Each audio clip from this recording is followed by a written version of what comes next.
Hello all, welcome to session 3 of surface chemistry. In this session we'll learn about catalysis and catalyst.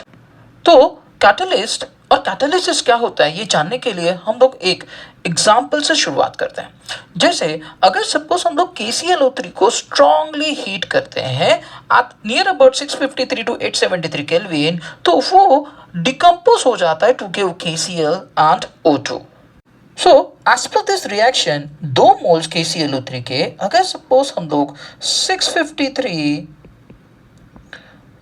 to 873 kelvin तक काफी strongly इसको heat करते हैं तो उसका डिकम्पोजिशन हो रहा है to give 2 moles of KCl and 3 moles of O2. लेकिन यही रिएक्शन अगर सपोज हम लोग इन प्रेजेंस ऑफ MnO2 करते हैं, स्मॉल अमाउंट ऑफ MnO2 इसके अंदर ऐड कर देते हैं, तो यही रिएक्शन जो है वो लोअर टेम्परेचर पे होता है। मतलब टेम्परेचर रेंज जो है वो टेम्परेचर रेंज अब जो 653 to 873 केल्विन था उसे डिक्रीज होके 473 से आपका 633 केल्विन तक ही रिएक्शन हो जाएगा, यानी टेम्परेचर रेंज जो है वो क्या हो गया, कम हो गया। सिमिलरली बहुत सारे जो है रिएक्शंस भी इसी तरीके से हो सकते हैं। यानी अगर सपोज हम लोग कहें कि यही वाला जो एग्जांपल है, इस एग्जांपल में हम देखते हैं कि जो MnO2 है ये MnO2 के ऐड करने से जो टेम्परेचर रेंज है वो लोअर हो गया। यानी जो भी कंडीशंस थी, अगर हमने कंडीशंस में अगर कैटलिस्ट को यूज किया हुआ है तो रिएक्शन जो है उसको कम टेम्परेचर पे हम लोग कैरी आउट करिए ना, ईज ऑफ रिएक्शन इंक्रीज हो रहा है। इसी तरीके से बहुत सारे रिएक्शंस का जो रेट ऑफ रिएक्शन है उसको हम लोग वैरी कर सकते हैं, अल्टर कर सकते हैं बाय यूजिंग डिफरेंट कैटलिस्ट। पर ये जो कैटलिस्ट था, कैटलिस्ट उस ये टर्म सबसे पहले कॉइन किसने किया? That was being coined by Berzelius. So, the systematic study of various substances on the rate of chemical reactions was first made by Berzelius, है ना? जो Berzelius थे उन्होंने सबसे पहले जो है इन substances के बारे में जाना, उनके बारे में जो है experiments किए and coined the term catalyst for such substances, और उन्होंने उसका नाम रखा catalyst. अब अगर सपोज हम लोग प्रीवियस वाला जो एग्जांपल हम लोग डिस्कस कर चुके हैं उसके बारे में बात करते हैं, तो ये जो KClO3 था वो 653 to 873 केल्विन पे जो डिकम्पोज हो रहा था। लेकिन जब हम लोगों ने MnO2 यूज किया तो ये जो MnO2 है उसने क्या किया, it had eased the reaction, या उसने क्या किया, जो टेम्परेचर रेंज लगने वाला था वो कम कर दिया। इसका मतलब the rate of the reaction have increased. तो हम ये कह सकते हैं कि जो MnO2 है ना ही उसका मास में ना ही उसके कंपोजिशन में कोई चेंज हुआ जब वो क्या कर रहा है कि इस तरीके से रेट ऑफ रिएक्शन को अल्टर कर रहा है।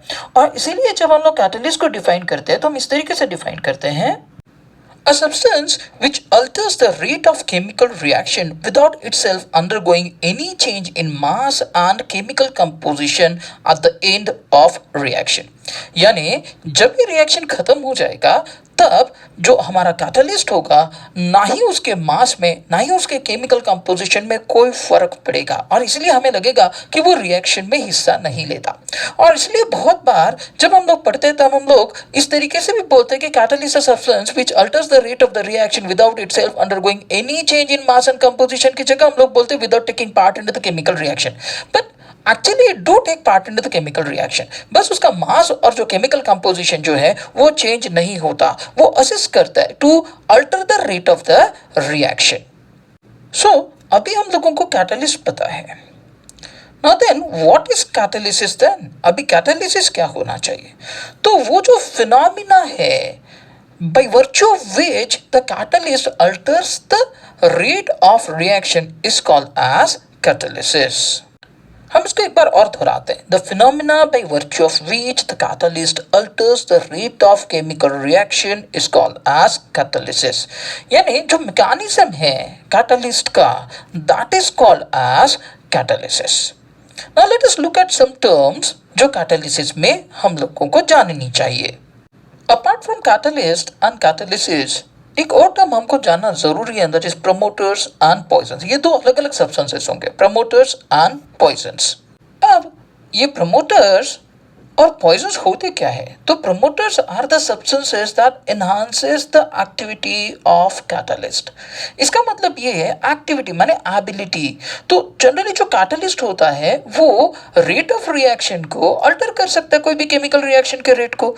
तो जो प्रमोटर होता है वो क्या करता है, जो कैटलिस्ट है उसकी इफेक्टिवनेस, उसकी इफिशियंसी जो है उसको बढ़ाता है, यानी उसकी ability to alter the rate of the reaction को बढ़ाता है। जबकि जो पॉइजन होता है, these are the substances that decreases the activity of catalyst, यानी वो उसकी जो एबिलिटी है उसको डिक्रीज कर देता है, उसकी जो इफिशियंसी है, उसकी जो केमिकल रिएक्शन का रेट अल्टर करने की जो एबिलिटी है उसको डिक्रीज करता है। That is called as a poison. For example the process use for manufacture of ammonia, जिसको हम लोग कहते हैं हाबर्स प्रोसेस। ये जो हाबर्स प्रोसेस होता है, उस हाबर्स प्रोसेस में, ये देखिए ये हाबर्स प्रोसेस है। तो लेट्स से हाबर्स प्रोसेस में क्या होता है, हाबर्स प्रोसेस में N2 gas plus thrice H2 gas combines, ये एक दूसरे के साथ में कंबाइन होते हैं and that gives 2 moles of NH3 gas. इस प्रोसेस में जो Fe है, Fe acts as a catalyst, ये आपका कैटलिस्ट है। जबकि अगर सपोज हम उसके साथ में देखिए आयन जो है वो कैटलिस्ट है, अगर सपोज हम इसके साथ में मॉलिब्डेनम यूज करते हैं, this molybdenum will enhance the ability of iron as a catalyst. मतलब ये जो इसकी एक्टिविटी को इंक्रीज करता है। So hence molybdenum will act as a promoter. So in Haber's process, आपका Fe जो है that is a catalyst and molybdenum will act as a promoter. Now similarly there are certain substances which will act as catalytic poisons, यानी जो उसका जो catalyst है उसकी ability को decrease करेंगे। and कुछ example अगर लेना चाहे तो आर्सेनिक है, कार्बन मोनोक्साइड है, this will act as catalytic poisons. So ये हम लोगों को समझ में आ रहा है कि अपार्ट फ्रॉम कैटलिस्ट जो alter the rate of the reaction, which altars the rate of the reaction, ऐसे भी सब्सटेंसेस होते हैं जो कैटलिस्ट की एबिलिटी को, एक्टिविटी को इंक्रीज करते हैं, एनहांस करते हैं, दे आर प्रमोटर्स। और जो उसकी एबिलिटी को, उसकी एक्टिविटी को डिक्रीज करते हैं, they are said to be the poisons. Now the second term that we must know must be homogeneous and heterogeneous catalysis. जो कैटालिसिस होता है that is broadly divided into two parts, and that is homogeneous catalysis and heterogeneous catalysis. In homogeneous catalysis, the reactants and the catalysts are in the same phase या physical state। माने अगर suppose हम homogeneous catalysis की बात करते हैं तो जो reactants है और जो catalyst है उसका physical state same होना चाहिए। जबकि in heterogeneous catalysis, the reactants and catalysts are in different physical state और different phases। माने जो reactant है और जो catalyst है उसका physical state different होना चाहिए। माने अगर सपोज reactants are gaseous तो जो आपका catalyst है वो liquid हो सकता है, वो solid हो सकता है ना। Let us understand this on the basis of some examples। हम लोग homogeneous catalysis के पहले कुछ examples देखते हैं, जैसे कि C12H22O11 aqueous plus H2O liquid gives C6H12O6 plus C6H12O6। तो C12H22O11 ये होगा सुक्रोज, उसका हमने हाइड्रोलिसिस किया तो हमको एक मॉलिक्यूल मिला ग्लूकोज का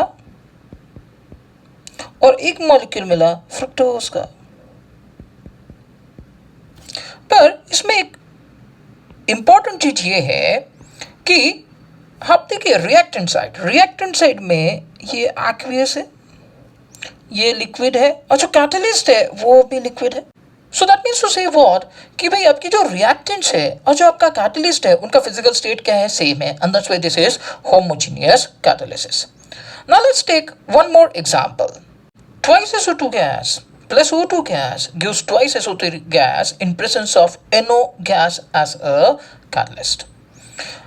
तो जो रिएक्टेंट है उसमें जो भी आपके मॉलिक्यूल्स है दे आर गैसियस और जो कैटलिस्ट है वो भी गैशियस है, physical state of reactants as well as catalyst is same, और इसलिए ये होमोजीनियस कैटालिसिस होना चाहिए। फिर अगर हेट्रोजीनियस कैटालिसिस की बात करें तो हमने कहा in heterogeneous catalysis reactants and the catalyst are in different phases, यानी डिफरेंट फिजिकल स्टेट्स होने चाहिए। उसके लिए भी एग्जांपल देखते हैं, जैसे N2 gas plus thrice H2 gas gives twice NH3 gas in presence of Fe as a catalyst। अब हम अगर सपोज इनके फिजिकल स्टेट्स की बात करें तो आपका रिएक्टेंट जो है into that is gaseous, hydrogen is also gaseous, लेकिन जो आपका कैटलिस्ट है दैट इज सॉलिड। ये हमने हाबर्स प्रोसेस में पढ़ा हुआ है। तो अगर सपोज हम इनकी बात करते हैं तो उसका जो कैटलिस्ट है और जो रिएक्टेंट्स है उनका फिजिकल स्टेट्स जो है वो डिफरेंट है, that's why this is a heterogeneous catalysis. Let us take one more example. Twice SO2 gas plus O2 gas in presence of platinum solid as a catalyst gives twice SO3 gas। देखिए यही वाला example हमने previously homogeneous catalysis में भी लिया है, पर वहां पे आपका कैटलिस्ट था NO गैस, यहाँ पे कैटलिस्ट है आपका PT सॉलिड। तो twice SO2 गैस ये गैशियस है, then O2 this is gaseous, but आपका कैटलिस्ट जो है उसका फिजिकल स्टेट है solid. That means there is difference in the physical state of catalyst as well as reactants, and that's why this is heterogeneous catalysis. So जब हम लोग homogeneous और heterogeneous catalysis की बात करते हैं तो हमको ये समझ में आता है कि there is a difference, if there is a difference between the physical state of catalyst and reactants तो हेट्रोजीनियस, और अगर सपोज कैटलिस्ट और रिएक्टेंट का फिजिकल स्टेट सेम है then it has to be a homogeneous catalysis. अब यहाँ तक पढ़ने के बाद में हमको ये समझ में आया कि भाई कैटालिस्ट होता है, कैटालिसिस होता है, प्रमोटर होता है, पॉइसन होता है, होमोजीनियस कैटालिसिस होता है, हेट्रोजीनियस कैटालिसिस होता है। But what is the mechanism of catalysis, किस तरीके से होता है कैटालिसिस, तो उसके लिए हम लोग पढ़ते हैं absorption theory of heterogeneous catalysis. ना the important thing is that हमारा जो फोकस है that is on heterogeneous catalysis, जहां पे जो सॉलिड सरफेस है that will be use as a catalyst, या हम जनरली ये कह सकते हैं कि adsorption of gas on solid. इस तरीके के जो है कैटालिसिस का हम लोग मैकेनिज्म पढ़ते हैं। तो ये जो adsorption theory of heterogeneous catalysis था ये दो तरीके का था, मतलब एक ओल्ड वाला थ्योरी था और अभी एक मॉडर्न वाला थ्योरी है जो हम लोग अभी यूज करते हैं। Previously there was an old theory और old adsorption theory of catalysis. अब ये क्या है उसके बारे में जानते हैं। Now, according to old adsorption theory of catalysis, reactants in gaseous state or in solutions are adsorbed on the surface of solid catalyst। मतलब जो ओल्ड एड्सॉर्प्शन थ्योरी है कैटालिसिस का वो कहता है कि जो रिएक्टेंट्स है ना, जो गैसियस स्टेट में है या फिर सॉल्यूशंस में है ना, they get collected on the surface of solid catalyst. एक सॉलिड कैटालिस्ट है उसके सरफेस के ऊपर रिएक्टेंट्स जो है वो इकट्ठा होते हैं। यानी अगर ये एक सरफेस है सॉलिड कैटलिस्ट का और हमारे पास में रिएक्टेंट्स है ए और बी, तो वो कहता है कि जो रिएक्टेंट्स है whether they may be in a gaseous state or in solution state, वो सबसे पहले तो जो सरफेस है उसके ऊपर आके इकट्ठा हो जाते हैं। they starts getting collected on this surface, तो ये सरफेस के ऊपर इकट्ठा होंगे, यानी उनका इसके ऊपर क्या होगा, एब्जॉर्प्शन होगा। अब इससे क्या होगा, हमें ये पता है कि what is an adsorption. Adsorption is a surface phenomena in which there is higher concentration of one substance on the surface of the other. यानी एक सरफेस के ऊपर, एक सब्सटेंस के सरफेस के ऊपर दूसरा सब्सटेंस का हायर कंसंट्रेशन हो जाएगा। So due to this the concentration of reactant on the surface will increase.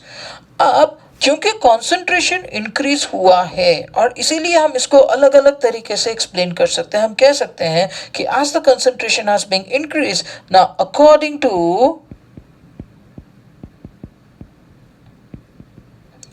law of mass action,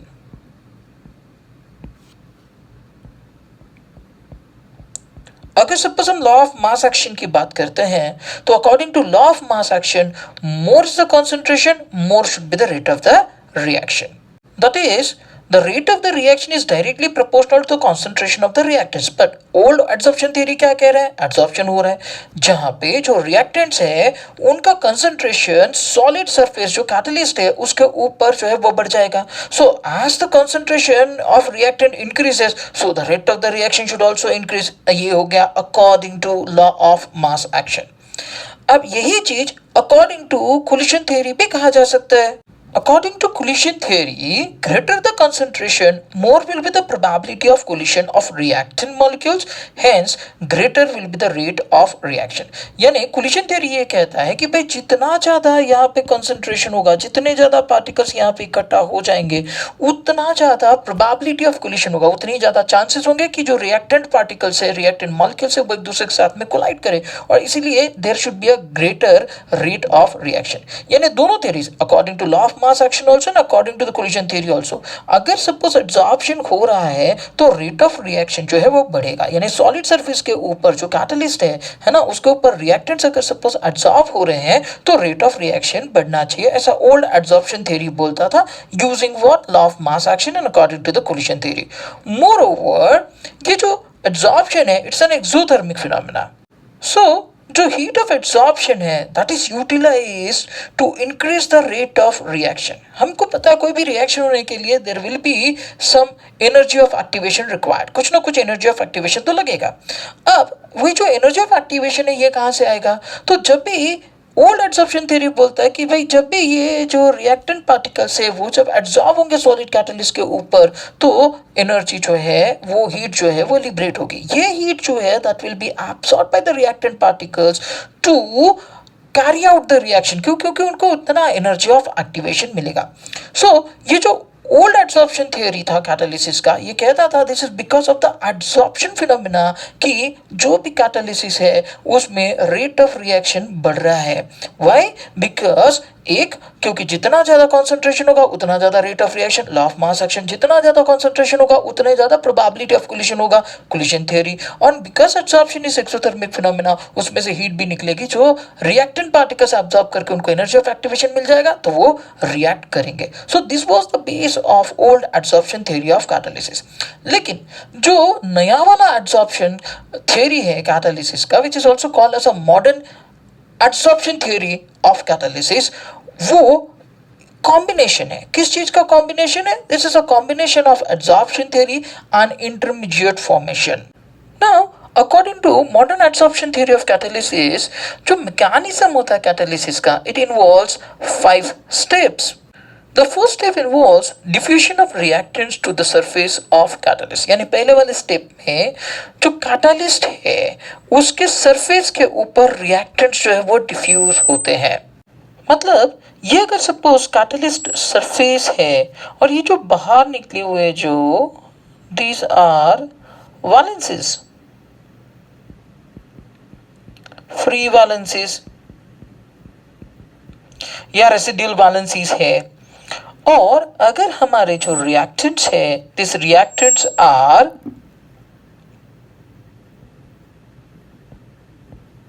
A and B, जो रिएक्टेंट्स है वो ए और बी है. Now these are reacting molecules.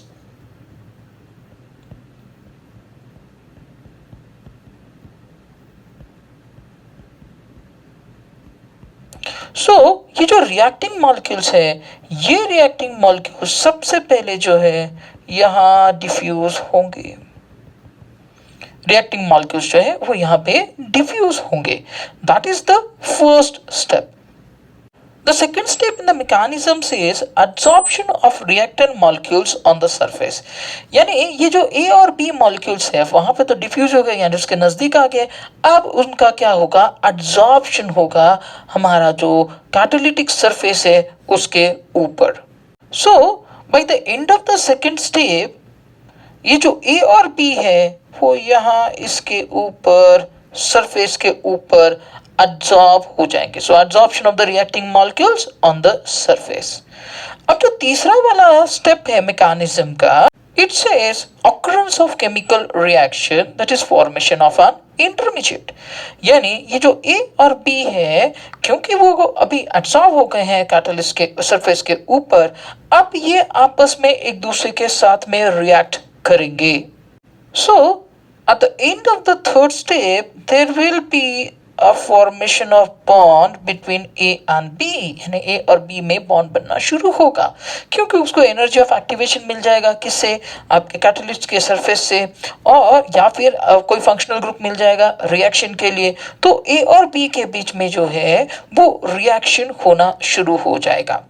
इसके बाद में fourth step of mechanism is desorption of reaction products from the catalyst surface, यानी ए और बी के बीच में जैसे जैसे रिएक्शन शुरू होगा तो उसका प्रोडक्ट बनेगा, और प्रोडक्ट बनेगा तो वो ए और बी बन के जो कैटलिस्ट है उसके सरफेस से जो है वो डिसॉर्ब हो जाएगा, यानी opposite to that of absorption, यानी वो सरफेस से वो रिमूव हो जाएगा। Now this is shown like this, मतलब ए और बी के बीच में ये जो ग्रीन दिख रहा है that is a bond which is being form, और वो डिसॉल्व हो गया किससे, सरफेस से, किसके, कैटलिस्ट के। Now the fifth step is diffusion of reaction product away from the catalyst surface, यानी एंड में क्या होगा, एंड में ये जो बना हुआ है ये इससे दूर चला जाएगा कैटालिटिक सरफेस से, और ये जो फ्री वैलेंसीज है अभी ये और अमाउंट ऑफ सब्सटेंस जो है वो क्या कर सकता है, अपने ऊपर एब्जॉर्ब कर सकता है। So the basic thing is that क्योंकि जो कैटालिस्ट सरफेस उसमें फ्री वैलेंसीज है तो वो क्या कर सकता है कि जो रिएक्टेंट मॉलिक्यूल्स है उसको अपने ऊपर एब्जॉर्ब कर सकता है, फिर उसके बाद में इंटरमीडिएट बनेगा, प्रोडक्ट बनेगा, और प्रोडक्ट उससे बाहर निकल जाएगा। This is modern absorption theory of catalysis, and this involves 5 steps in its mechanism, और ये पांचों स्टेप हम लोगों ने यहाँ पे लिखा हुआ है। Now let us understand two terms which are important features of solid catalysts. The first feature is activity. And the activity of the catalyst is defined as the capacity of the catalyst to increase the speed of chemical reaction. यानी हम कह सकते हैं कि उसकी efficiency, उसकी ability कि भाई कितना increase कर सकता है वो speed of chemical reaction, उसको हम लोग उसकी कहते हैं activity. ये जो activity है इससे दो रिलेटेड पॉइंट्स बहुत इंपॉर्टेंट है। एक तो जो एक्टिविटी ऑफ कैटलिस्ट है that depends upon the strength of chemisorption, कितना तगड़ा जो है केमिसॉर्प्शन होगा उसके ऊपर एक्टिविटी डिपेंड करती है। बट इसी में एक जरूरी पॉइंट ये भी है कि the absorption must be reasonably strong but not so strong that the molecules absorbed becomes immobile and no space is available for other reactants to get absorb. माने जो भी एब्जॉर्प्शन होगा वो एब्जॉर्प्शन स्ट्रांग तो होना है लेकिन इतना भी स्ट्रांग नहीं होना चाहिए कि जो मॉलिक्यूल्स उसके ऊपर एब्सॉर्ब हो गए वो इमोबाइल हो जाए और दूसरे जो मॉलिक्यूल्स है उनको वहां पे आने के लिए कोई स्पेस ही बाकी ना रहे। ओके, तो अगर सपोज ऐसा हुआ कि बहुत स्ट्रांग बॉन्ड बना और स्पेस ही नहीं बचा तो एक्टिविटी डिक्रीज हो जाएगी। सो ये एक इंपॉर्टेंट फीचर है सॉलिड कैटालिसिस का कि भाई एक्टिविटी जो है उसकी है ना वो काफ़ी अच्छी होनी चाहिए, तो उसकी जो कैपेसिटी है ना वो जो रिएक्शन का स्पीड इंक्रीज करने की वो काफ़ी ज़्यादा होगी। अब दूसरा वाला जो फीचर है सॉलिड कैटालिसिस का that is selectivity, and the selectivity of a catalyst is defined as the ability of the catalyst to direct the reaction to form particular products excluding other. तो ऐसा नहीं है कि हर एक रिएक्शन के लिए सेम कैटलिस्ट लगेगा। मोर ओवर एक ही तरीके के रिएक्टेंट्स अगर सपोज डिफरेंट कैटलिस्ट के साथ में अगर सपोज रिएक्शन को प्रोसीड करते हैं तो डिफरेंट डिफरेंट प्रोडक्ट्स मिलते हैं।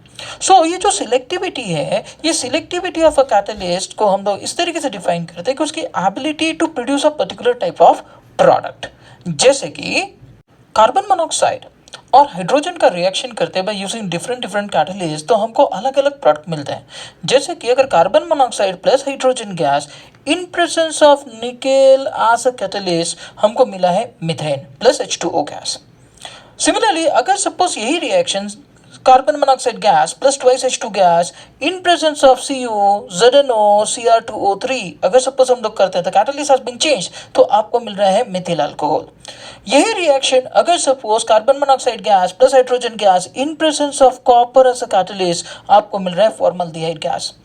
यानी दिस इज अ सिलेक्टिविटी, मतलब हर एक जो आपका कैटलिस्ट होगा it is having a different type of selectivity, मतलब वो अलग अलग प्रोडक्ट बनाने की ताकत रखता है। तो सिलेक्टिविटी ऑफ अ कैटलिस्ट को हम इसी तरीके से डिफाइन करते हैं as the ability of the catalyst to direct the reaction to form a particular product excluding the other. माने जब हम लोगों को मिथेन बनाना है तो भाई मिथिल अल्कोहल और फॉर्मल्डिहाइड नहीं बनेगा, जब मुझे मिथिल अल्कोहल बनाना है मिथेन और फॉर्मल्डिहाइड नहीं बनेगा। This is called as selectivity. तो ये दो इंपॉर्टेंट फीचर्स है, एक्टिविटी और सिलेक्टिविटी सॉलिड कैटालिसिस के। अब हम इसके आगे shape selective catalysis by zeolites और एंजाइम एज अ कैटालिसिस, ऐसे दो एप्लीकेशंस पढ़ेंगे कैटालिसिस के।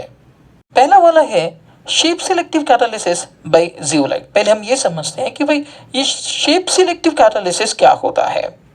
अब जैसा कि नाम से पता चल रहा है शेप selective, तो the catalytic reactions that depends upon the pore structure of the catalyst means कि जो pores होंगे है ना उसका क्या साइज होगा उसके ऊपर डिपेंड कर रहा है, pore structure of the catalyst and size of the reactant and product, जो साइज है रिएक्टेंट्स और प्रोडक्ट का उसके ऊपर जो डिपेंड करता है ना, is called as shape selective catalyst.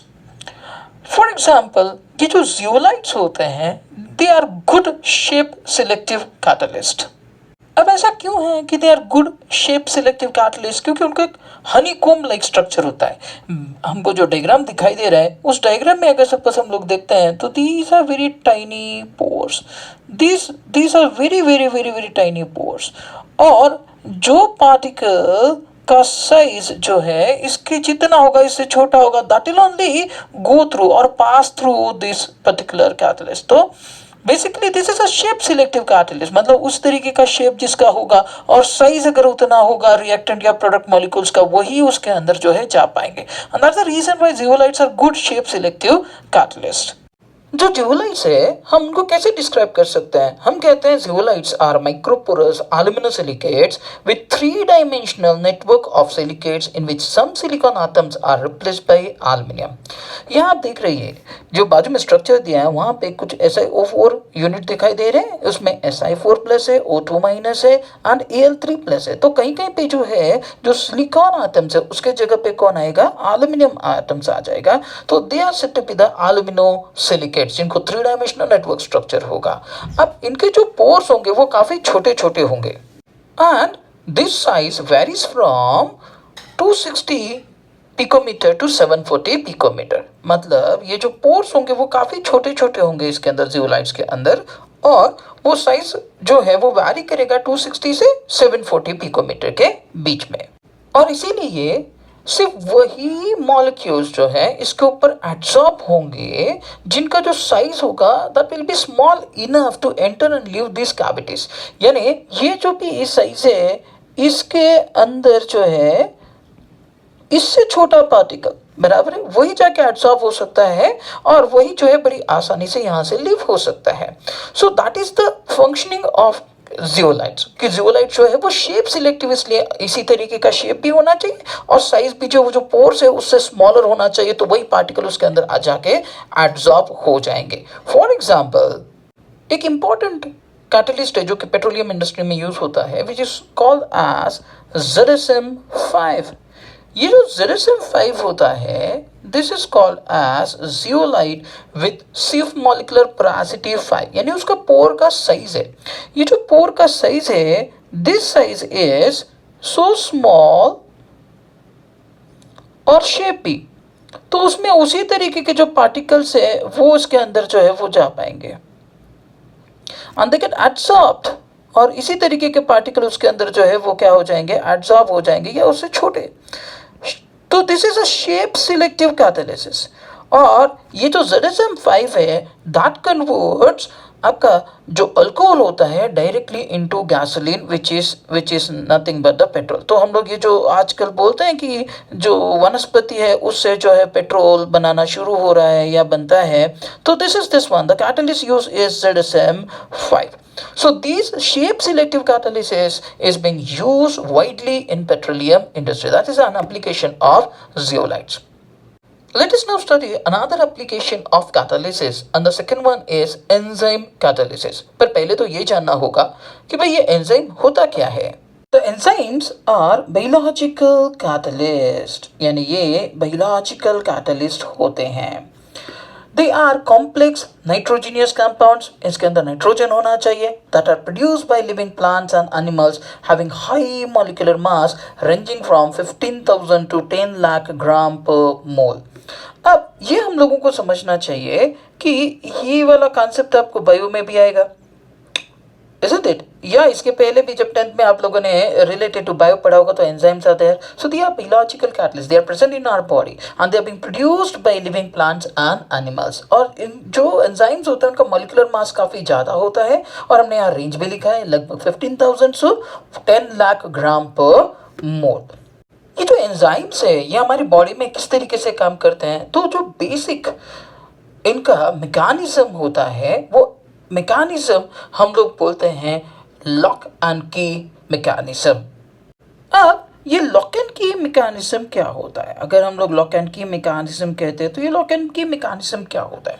So there are number of cavities present on the surface of enzymes having characteristic shapes and possesses active groups such as NH2, COOH, SH, OH, etc.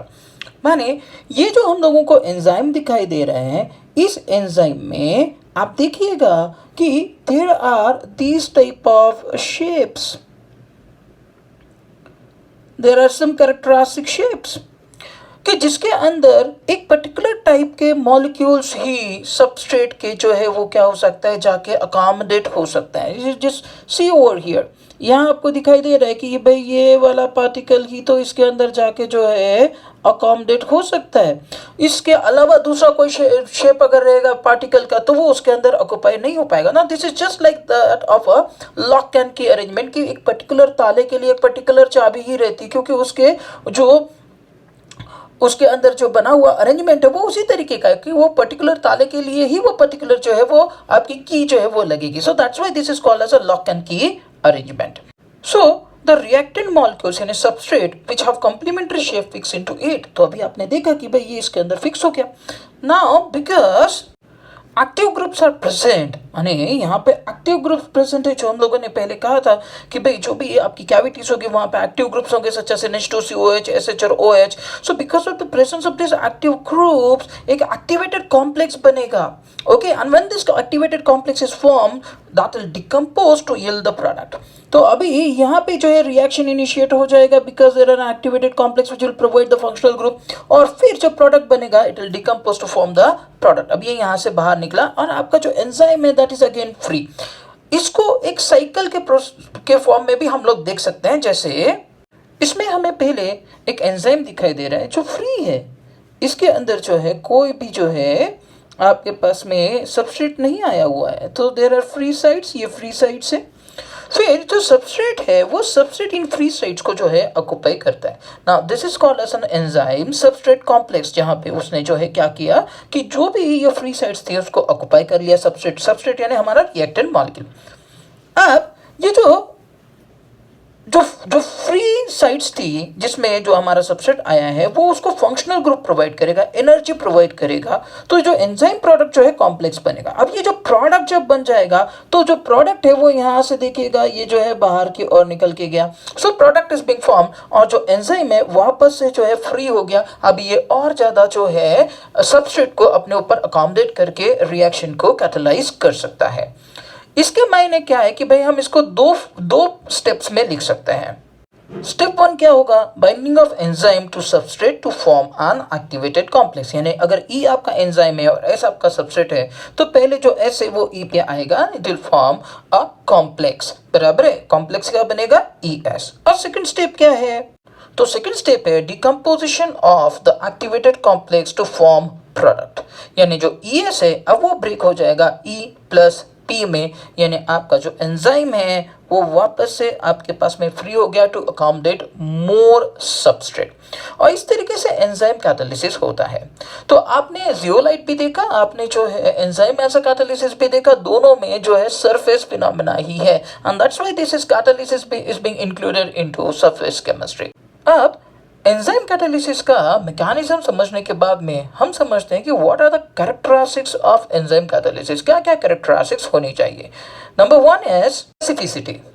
अब इस specificity का मतलब ये है कि भाई जो जो हर एक एंजाइम होता है वो एक ही जो है रिएक्शन को कैटलाइज करता है, क्योंकि हम जानते हैं कि जो जो हमारा एंजाइम है उसको एक बेसिक एक स्पेसिफिक टाइप का जो है वो स्ट्रक्चर होता है। तो जब उसको एक स्पेसिफिक टाइप का स्ट्रक्चर होता है तो उसमें एक स्पेसिफिक टाइप की जो सबस्ट्रेट है या रिएक्टेंट मॉलिक्यूल से वही आके जो है एब्जॉर्ब हो सकता है, और इसलिए वो एक ही तरीके की रिएक्शन को जो है वो कैटलाइज करता है। इसका मतलब ये हाईली स्पेसिफिक है, यानी एक एंजाइम जो है वो किसी एक रिएक्शन के लिए ही कैटलाइज करके या कैटलाइज करके काम कर सकता है, लेकिन बाकी दूसरे, so it is highly specific in nature. The second characteristic of enzyme catalysis is efficiency.